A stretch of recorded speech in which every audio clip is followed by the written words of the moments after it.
ನಮಸ್ಕಾರ, ಕನ್ನಡ ಒನ್ ನ್ಯೂಸ್ಗೆ ಸ್ವಾಗತ. ನಾನು ನಿಶ್ಮಾ ಇರ್ಷಾದ್. ಭಾರತದ ರಾಜಕೀಯದಲ್ಲಿ ಇವತ್ತೊಂದು ಅತ್ಯಂತ ಸ್ಫೋಟಕ ಸಮಾಚಾರ ಇಡೀ ದೇಶದಾದ್ಯಂತ ಸಂಚಲನ ಸೃಷ್ಟಿಸಿದೆ. ಇದು ಲೋಕಸಭೆಯ ವಿರೋಧ ಪಕ್ಷದ ನಾಯಕ ರಾಹುಲ್ ಗಾಂಧಿ ನುಡಿದಿರುವ ಮತ್ತೊಂದು ಭಯಾನಕ ಭವಿಷ್ಯವಾಣಿ. ಹೌದು, ರಾಹುಲ್ ಗಾಂಧಿ ಮತ್ತೊಮ್ಮೆ ಅಂತಿಂತಹ ಭವಿಷ್ಯ ಹೇಳಿಲ್ಲ. ದೇಶದ ಪ್ರಧಾನಿ ನರೇಂದ್ರ ಮೋದಿ ಅವರ ಅಧಿಕಾರ ಪತನದ ಬಗ್ಗೆ ಡೇಟ್ ಫಿಕ್ಸ್ ಮಾಡಿ ಭವಿಷ್ಯ ನುಡಿದಿದ್ದಾರೆ. ಕೇವಲ ಒಂದೇ ಒಂದು ವರ್ಷ, ಹೌದು, ಇನ್ನು ಒಂದು ವರ್ಷದಲ್ಲಿ ಮೋದಿ ಸರ್ಕಾರ ಪತನಗೊಳ್ಳೋದು ಗ್ಯಾರಂಟಿ ಅಂತ ರಾಹುಲ್ ಗಾಂಧಿ ದೆಹಲಿಯಲ್ಲಿ ಮಹತ್ವದ ಸಭೆಯೊಂದರಲ್ಲಿ ಗುಡುಗಿದ್ದಾರೆ. ಕೇವಲ ಅಷ್ಟೇ ಅಲ್ಲ, ವ್ಯವಸ್ಥೆಯ ಮೇಲಿನ ನಿಯಂತ್ರಣ ಕಳೆದುಕೊಳ್ತಿರುವ ಪ್ರಧಾನಿ ಮೋದಿ ಅವರು ದೇಶದಲ್ಲಿ ತುರ್ತು ಪರಿಸ್ಥಿತಿಯಂತಹ ಸನ್ನಿವೇಶ ಸೃಷ್ಟಿಸಬಹುದು ಅಂತಲೂ ಎಚ್ಚರಿಸಿದ್ದಾರೆ. ಈ ಮಾತು ಕೇಳಿ ವಿಪಕ್ಷಗಳು ಅಲರ್ಟ್ ಆಗಿವೆ. ಆಡಳಿತ ಪಕ್ಷದಲ್ಲಿ ಒಳಗೊಳಗೆ ನಡುಕ ಶುರುವಾಗಿದೆ. ಯಾಕಂದ್ರೆ ಕಳೆದ 10 ವರ್ಷಗಳಲ್ಲಿ ರಾಹುಲ್ ಗಾಂಧಿ ಏನೆಲ್ಲ ಭವಿಷ್ಯ ಹೇಳಿದ್ರು ಅದೆಲ್ಲ ಕೂಡ ಅಕ್ಷರಶಃ ನಿಜವಾಗಿದೆ. ಹಾಗಾದ್ರೆ ಈ ಸಲವೂ ರಾಹುಲ್ ಗಾಂಧಿ ಅವರ ಭವಿಷ್ಯ ನಿಜವಾಗುತ್ತಾ? ಮೋದಿ ಸರ್ಕಾರ ಒಂದು ವರ್ಷದಲ್ಲಿ ಬಿದ್ದು ಹೋಗುತ್ತಾ? ದೇಶ ಎದುರಿಸ್ತಾ ಇರುವಂತಹ ಅಸಲಿ ಆರ್ಥಿಕ ಸುನಾಮಿ ಏನು ಅನ್ನೋದನ್ನ ನೋಡ್ತಾ ಹೋಗೋಣ. ವೀಕ್ಷಕರೇ, ಮೊದಲು ರಾಹುಲ್ ಗಾಂಧಿ ಈ ಬಾರಿ ಅಷ್ಟೊಂದು ಕಾನ್ಫಿಡೆನ್ಸ್ ಆಗಿ ಮೋದಿ ಸರ್ಕಾರ ಪತನದ ಬಗ್ಗೆ ಯಾಕೆ ಮಾತನಾಡಿದ್ರು ಅನ್ನೋದನ್ನ ನಾವು ಅರ್ಥ ಮಾಡ್ಕೊಳ್ಬೇಕು. ದೆಹಲಿಯಲ್ಲಿ ನಡೆದ ಆದಿವಾಸಿ ಕಾಂಗ್ರೆಸ್ ಮತ್ತು ಅಲ್ಪಸಂಖ್ಯಾತ ವಿಭಾಗದ ಸಭೆಯಲ್ಲಿ ಮಾತನಾಡಿದ ರಾಹುಲ್ ಗಾಂಧಿ, ದೇಶದ ಒಳಗಿನ ಸಾಂಸ್ಥಿಕ ವ್ಯವಸ್ಥೆಯಲ್ಲಿ ಈಗ ಬಂಡಾಯದ ಬಿಸಿ ಶುರುವಾಗಿದೆ ಅಂದಿದ್ದಾರೆ. ಅವರು ಕೊಟ್ಟಿರುವ ಆಘಾತಕಾರಿ ಮಾಹಿತಿ ಏನ್ ಗೊತ್ತಾ? ಚುನಾವಣಾ ಆಯೋಗ, ಗುಪ್ತಚರ ಇಲಾಖೆ, ನ್ಯಾಯಾಂಗ ವ್ಯವಸ್ಥೆಯಲ್ಲಿರುವ ಅನೇಕ ಹಿರಿಯ ಅಧಿಕಾರಿಗಳು ಇವತ್ತಿನ ವ್ಯವಸ್ಥೆಯ ಬಗ್ಗೆ ರೋಸಿ ಹೋಗಿದ್ದಾರೆ. ಹಲವರು ಬಂಡಾಯದ ಮನಸ್ಥಿತಿಯಲ್ಲಿದ್ದಾರೆ. ಸ್ವತಃ ಮುಖ್ಯ ಚುನಾವಣಾ ಆಯುಕ್ತರ ಸಂದೇಶಗಳು ನಮಗೆ ಬರ್ತಿದೆ ಅಂತ ಹೇಳಿದ್ದಾರೆ. ಇದರ ಜೊತೆ ರಾಹುಲ್ ಗಾಂಧಿ ಮತ್ತೊಂದು ಪ್ರಮುಖ ಆರ್ಥಿಕ ಎಚ್ಚರಿಕೆಯನ್ನು ನೀಡಿದ್ದಾರೆ. ಸದ್ಯ ಮಧ್ಯಪ್ರಾಚ್ಯದಲ್ಲಿ ನಡೀತಾ ಇರುವಂತಹ ಯುದ್ಧ ಮತ್ತು ಹಾರ್ಮುಜ್ ಜಲಸಂಧಿಯಲ್ಲಿ ತೈಲ ಪೂರೈಕೆಯ ಮಾರ್ಗದಲ್ಲಿ ಉಂಟಾಗಿರುವಂತಹ ಅಡಚಣೆಯಿಂದಾಗಿ ಜಾಗತಿಕವಾಗಿ ಆರ್ಥಿಕ ಉದ್ವಿಗ್ನತೆ ಹೆಚ್ಚಾಗಿದೆ. ಬಿಜೆಪಿ ಸರ್ಕಾರ ಭಾರತದಲ್ಲಿದ್ದ ಆಘಾತ ನಿಯಂತ್ರಣ ವ್ಯವಸ್ಥೆಯನ್ನ ಧ್ವಂಸ ಮಾಡಿಬಿಟ್ಟಿದೆ. ಹೀಗಾಗಿ ಜಾಗತಿಕ ಆರ್ಥಿಕ ಬಿಕ್ಕಟ್ಟಿನ ನೇರ ಹೊಡೆತ ಭಾರತದ ಬಡವರು, ರೈತರು, ಯುವಕರು ಮತ್ತು ಸಣ್ಣ ವ್ಯಾಪಾರಿಗಳ ಮೇಲೆ ಬೀಳಲಿದೆ. ಇನ್ನು ಕೆಲವೇ ದಿನಗಳಲ್ಲಿ ಭಾರತೀಯರು ಆಹಾರಕ್ಕಾಗಿ ಪರದಾಡುವಂತಹ ಪರಿಸ್ಥಿತಿ ಬರ್ತದೆ. ಫುಡ್ ಎಲ್ಲಿ ಅಂತ ಜನ ಬೀದಿಗೆ ಇಳಿದು ಮೋದಿ ಸರ್ಕಾರವನ್ನ ಪ್ರಶ್ನೆ ಮಾಡ್ತಾರೆ. ಈ ಪರಿಸ್ಥಿತಿಯನ್ನ ನಿಭಾಯಿಸೋದಕ್ಕೆ ಸಾಧ್ಯ ಆಗದೆ ಮೋದಿ ಸರ್ಕಾರ ಪತನವಾಗುತ್ತೆ ಅನ್ನೋದು ರಾಹುಲ್ ಗಾಂಧಿ ಅವರ ಲೇಟೆಸ್ಟ್ ಭವಿಷ್ಯ. ಈಗ ನಿಮ್ಮ ಮನಸ್ಸಲ್ಲಿ ಒಂದು ಪ್ರಶ್ನೆ ಬರಬಹುದು, ಅಲ್ಲಪ್ಪ, ರಾಜಕೀಯದಲ್ಲಿ ಇಂತಹ ಟೀಕೆ ಭವಿಷ್ಯ ಮಾಮೂಲಿ ಅಲ್ವಾ? ರಾಹುಲ್ ಗಾಂಧಿ ಅವರ ಮಾತು ನಿಜ ಆಗತ್ತೆ ಅಂತ ನಾವು ಹೇಗೆ ನಂಬೋದು ಅಂತ ನೀವು ಕೇಳಬಹುದು. ಅದಕ್ಕೆ ಹೇಳೋದು, ಇತಿಹಾಸ ನೋಡಬೇಕು ಅಂತ. ಕಳೆದ 10 ವರ್ಷಗಳಲ್ಲಿ ಇದೇ ಬಿಜೆಪಿ ಐಟಿ ಸೆಲ್ನಿಂದ ಅತಿ ಹೆಚ್ಚು ಟ್ರೋಲ್ ಆಗಿದ್ದ ನಾಯಕ ಅಂದ್ರೆ ರಾಹುಲ್ ಗಾಂಧಿ. ಆದ್ರೆ ಕೊನೆಗೆ ಅದೇ ಟ್ರೋಲ್ ಮಾಡಿದವರು ಕೈ ಬೆರಳು ಕಚ್ಚುವಂತೆ ಮಾಡಿದ್ದು ರಾಹುಲ್ ಗಾಂಧಿ ಅವರ ನಿಖರ ಮುನ್ಸೂಚನೆಗಳು. ಅದಕ್ಕೆ ಸಾಕ್ಷಿ ಇಲ್ಲಿದೆ ನೋಡಿ. 2015ರಲ್ಲಿ ಮೋದಿ ಸರ್ಕಾರ ಅಧಿಕಾರಕ್ಕೆ ಬಂದ ಹೊಸದ್ರಲ್ಲಿ ರಾಹುಲ್ ಗಾಂಧಿ ಸಂಸತ್ತಿನಲ್ಲಿ ನಿಂತು ಇದೊಂದು ಸೂಟ್ ಬೂಟ್ಕಿ ಸರ್ಕಾರ ಅಂತ ಹೇಳಿದ್ರು. ಇಬ್ಬರು ಬಂಡವಾಳಶಾಹಿಗಳಿಗಾಗಿ ಈ ದೇಶದ ಸಂಪತ್ತನ್ನ ದಾರೆ ಎರೆಯಲಾಗ್ತಿದೆ ಅಂತಾನು ಹೇಳಿದ್ರು. ಇವತ್ತು ದೇಶದ ಪ್ರಮುಖ ವಿಮಾನ ನಿಲ್ದಾಣ, ಬಂದರು, ಕಲ್ಲಿದ್ದಲು ಗಣಿ ಎಲ್ಲ ಕೂಡ ಯಾರ ಕೈಯಲ್ಲಿದೆ ಅಂತ ದೇಶದ ಜನರಿಗೆ ಚೆನ್ನಾಗೇ ಗೊತ್ತಿದೆ ಅಲ್ವಾ? ಲಕ್ಷಾಂತರ ಕೋಟಿ ಸಂಪತ್ತು ಕೆಲವು ಕಾರ್ಪೊರೇಟ್ ಮಿತ್ರರ ಪಾಲಾಗಿದೆ ಅನ್ನೋ ರಾಹುಲ್ ಆರೋಪ ಇವತ್ತು ಜಗಜ್ಜಾಹೀರಾಗಿದೆ. 2016ರ ನವೆಂಬರ್ನಲ್ಲಿ ಪ್ರಧಾನಿ ಮೋದಿ ಹಠಾತ್ತನೆ ನೋಟು ಅಮಾನ್ಯೀಕರಣ ತಂದಾಗ ಇಡೀ ದೇಶವೇ ಮಾಸ್ಟರ್ ಸ್ಟ್ರೋಕ್ ಅಂತ ಸಂಭ್ರಮಿಸ್ತಾ ಇತ್ತು. ಆದ್ರೆ ಅವತ್ತೇ ಪ್ರೆಸ್ ಮೀಟ್ ಮಾಡಿ, ಇದು ದೇಶದ ಆರ್ಥಿಕತೆಯ ಮೇಲಿನ ಆತ್ಮಹತ್ಯಾ ದಾಳಿ, ಇದರಿಂದ ಕಪ್ಪು ಹಣ ಬರೋದಿಲ್ಲ, ಸಣ್ಣ ವ್ಯಾಪಾರಿಗಳು ಸತ್ತು ಹೋಗ್ತಾರೆ, ಬಡವರು ಬೀದಿಗೆ ಬೀಳ್ತಾರೆ ಅಂತ ರಾಹುಲ್ ಗಾಂಧಿ ಎಚ್ಚರಿಸಿದ್ರು. ಇವತ್ತು RBI ವರದಿಗಳೇ ಹೇಳ್ತಾ ಇದೆ, 99%ಕ್ಕಿಂತಲೂ ಹೆಚ್ಚು ನೋಟುಗಳು ವಾಪಸ್ ಬಂದಿವೆ ಅಂತ. ಅವತ್ತು ನೋಟಿನಲ್ಲಿ ಚಿಪ್ ಇದೆ ಅಂದವರೆಲ್ಲ ಇವತ್ತು ನೋಟ್ ಬ್ಯಾನ್ ಫೇಲ್ ಅಂತ ಒಪ್ಪಿಕೊಳ್ತಾ ಇದ್ದಾರೆ. ದೇಶದಲ್ಲಿ GST ಜಾರಿಗೆ ಬಂದಾಗ ರಾಹುಲ್ ಗಾಂಧಿ ಅದನ್ನ ಗಬ್ಬರ್ ಸಿಂಗ್ ಟ್ಯಾಕ್ಸ್ ಅಂತ ಕರೆದ್ರು. 4 ಕಠಿಣ ಸ್ಲ್ಯಾಬ್ಗಳ ಬದಲಾಗಿ ಸರಳವಾದ ಒಂದೇ ಒಂದು ಸ್ಲ್ಯಾಬ್ ಇರಬೇಕು, ಬಡವರ ವಸ್ತುಗಳ ಮೇಲೆ ತೆರಿಗೆ ಇರಬಾರದು ಅಂದಿದ್ರು.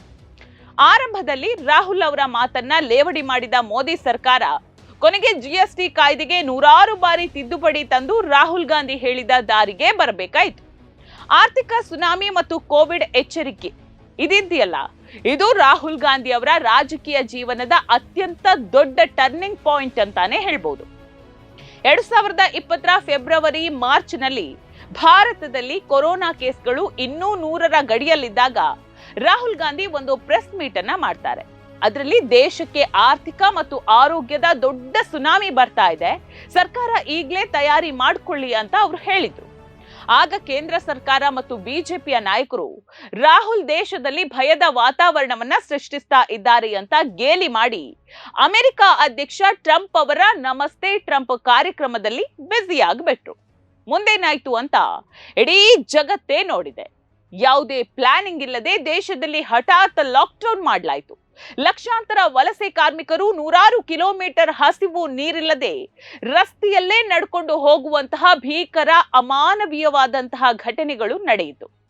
ಅಷ್ಟೇ ಅಲ್ಲ, 2021ರಲ್ಲಿ 2ನೇ ಅಲೆ ಬರುವ ಮುನ್ನ ಲಸಿಕೆ ನೀಡಿಕೆಯನ್ನ ವೇಗಗೊಳಿಸಿ ಆಕ್ಸಿಜನ್ ಕೊರತೆಯಾಗದಂತೆ ನೋಡ್ಕೊಳ್ಳಿ ಅಂತ ರಾಹುಲ್ ಗಾಂಧಿ ಹೇಳಿದ್ರು. ಸರ್ಕಾರ ಅದನ್ನೂ ಕೇಳಲಿಲ್ಲ. ಕೊನೆಗೆ ಆಕ್ಸಿಜನ್ ಇಲ್ಲದೆ ದೇಶದ ಜನ ಆಸ್ಪತ್ರೆಗಳ ಮುಂದೆಯೇ ಪ್ರಾಣ ಬಿಟ್ಬಿಟ್ರು. ಕೇಂದ್ರ ಸರ್ಕಾರ 3 ವಿವಾದಾತ್ಮಕ ಕೃಷಿ ಕಾನೂನುಗಳನ್ನು ತಂದಾಗ್ಲೂ ರೈತರು ದೆಹಲಿ ಗಡಿಯಲ್ಲಿ ಕುಳಿತು ಹೋರಾಟ ಶುರು ಮಾಡಿದ್ರು.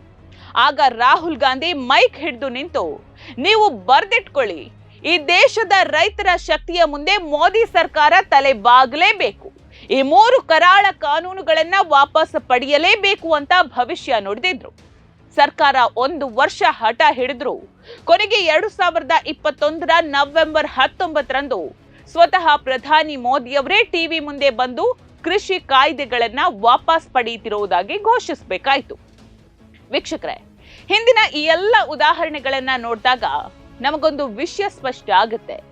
ರಾಹುಲ್ ಗಾಂಧಿ ಸುಮ್ಮನೆ ಗಾಳಿಯಲ್ಲಿ ಗುಂಡು ಹೊಡೆಯುವ ನಾಯಕನಂತೂ ಅಲ್ವೇ ಅಲ್ಲ. ಅವರ ಹಿಂದೆ ಒಂದು ಬಲವಾದ ರಿಸರ್ಚ್ ಟೀಮ್ ಇರ್ತದೆ.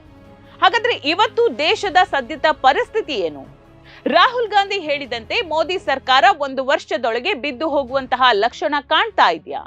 ಹೌದು ನೋಡಿ, ದೇಶದಲ್ಲಿ ಇವತ್ತು ಸಾಮಾನ್ಯ ಜನರ ಬದುಕು ಅಕ್ಷರಶಃ ದುಸ್ತರವಾಗಿದೆ. ಅಡುಗೆ ಅನಿಲ, ಪೆಟ್ರೋಲ್, ಡೀಸೆಲ್ನಿಂದ ಹಿಡಿದು ದಿನಸಿ ಪದಾರ್ಥಗಳ ಬೆಲೆ ಗಗನಕ್ಕೇರಿದೆ. ಡಾಲರ್ ಎದುರು ಭಾರತೀಯ ರೂಪಾಯಿ ಪಾತಾಳಕ್ಕೆ ಕುಸಿತಾ ಇದೆ. ವಿದೇಶಿ ವಿನಿಮಯ ನಿಧಿ ಕರಗಿ ಹೋಗ್ತಾ ಇದೆ. ಶೇರ್ ಮಾರುಕಟ್ಟೆಯಲ್ಲಿ ಹೂಡಿಕೆದಾರರು ಕೈ ಸುಟ್ಕೊಳ್ತಾ ಇದ್ದಾರೆ. ಇದೆಲ್ಲದರ ನಡುವೆ ದೇಶದಲ್ಲಿ ನಿರುದ್ಯೋಗದ ಪ್ರಮಾಣ ಕಳೆದ 45 ವರ್ಷಗಳಲ್ಲೇ ಗರಿಷ್ಠ ಮಟ್ಟದಲ್ಲಿದೆ. ದೇಶದ ಯುವಕರು ಇವತ್ತು ತೀವ್ರ ಆಕ್ರೋಶದಲ್ಲಿದ್ದಾರೆ.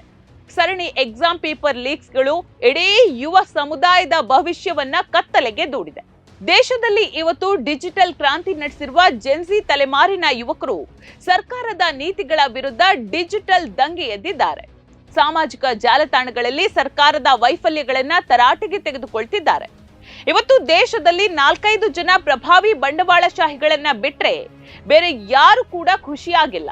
ನೀವೇ ಹೇಳಿ, ಯಾರಿದ್ದಾರೆ ಹೇಳಿ ಖುಷಿಯಾಗಿ? ರೈತರು ತಮ್ಮ ಹಕ್ಕುಗಳಿಗಾಗಿ ಇಂದಿಗೂ ಹೋರಾಡ್ತಿದ್ದಾರೆ.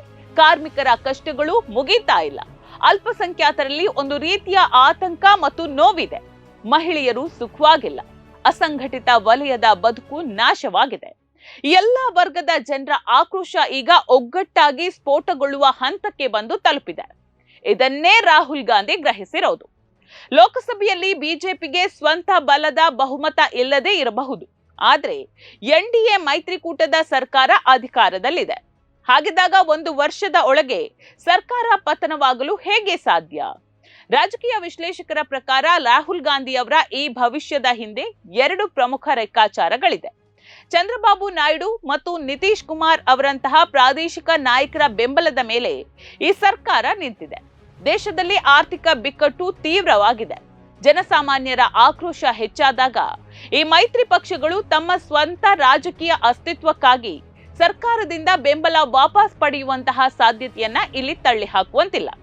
ಎರಡನೇದ್ದು, ರಾಹುಲ್ ಗಾಂಧಿ ಹೇಳಿದಂತೆ ಸಾಂಸ್ಥಿಕ ವ್ಯವಸ್ಥೆಗಳು ಮತ್ತು ಆಡಳಿತ ಯಂತ್ರದ ಒಳಗೆ ಅಸಮಾಧಾನ ಹೊಗೆಯಾಡ್ತಾ ಇದ್ರೆ ಅದು ಒಳಗಿನಿಂದಲೇ ಸರ್ಕಾರವನ್ನ ದುರ್ಬಲಗೊಳಿಸಬಹುದು. ವೀಕ್ಷಕರೇ, ರಾಜಕೀಯದಲ್ಲಿ ಯಾವುದೂ ಕೂಡ ಅಸಾಧ್ಯ ಅಲ್ಲ. ಈ ಹಿಂದೆ ರಾಹುಲ್ ಗಾಂಧಿ ನೀಡಿದ ಎಚ್ಚರಿಕೆಗಳನ್ನ ನಿರ್ಲಕ್ಷಿಸಿದ್ದಕ್ಕೆ ದೇಶ ಭಾರೀ ಬೆಲೆ ತೆತ್ತಿದೆ. ಇವತ್ತು ದೇಶದ ಆರ್ಥಿಕ ಪರಿಸ್ಥಿತಿ ಮತ್ತು ಜನರ ಆಕ್ರೋಶವನ್ನ ನೋಡಿದಾಗ ರಾಹುಲ್ ಅವರ ಈ ಲೇಟೆಸ್ಟ್ ಭವಿಷ್ಯವಾಣಿಯನ್ನ ಕೇವಲ ರಾಜಕೀಯ ಸ್ಟಂಟ್ ಅಂತ ತಳ್ಳಿ ಹಾಕೋದಕ್ಕೆ ಸಾಧ್ಯ ಇಲ್ಲ. ಮೋದಿ ಸರ್ಕಾರ ಇನ್ಮುಂದೆಯೂ ಹಿಂದೂ ಮುಸ್ಲಿಂ ರಾಜಕೀಯದ ಮೊರೆ ಹೋಗದೆ ದೇಶದ ನೈಜ ಆರ್ಥಿಕ ಸಮಸ್ಯೆಗಳನ್ನ ಬಗೆಹರಿಸದಿದ್ರೆ ರಾಹುಲ್ ಗಾಂಧಿ ಅವರ ಈ ಭವಿಷ್ಯವು ನಿಜವಾಗೋದ್ರಲ್ಲಿ ಅಚ್ಚರಿ ಇಲ್ಲ. ನೋಡ್ತಾ ಇರಿ ಸಮನ್ ಸಮಾಜಕ್ಕಾಗಿ ಕನ್ನಡ ಒನ್ ನ್ಯೂಸ್. ನಮಸ್ಕಾರ.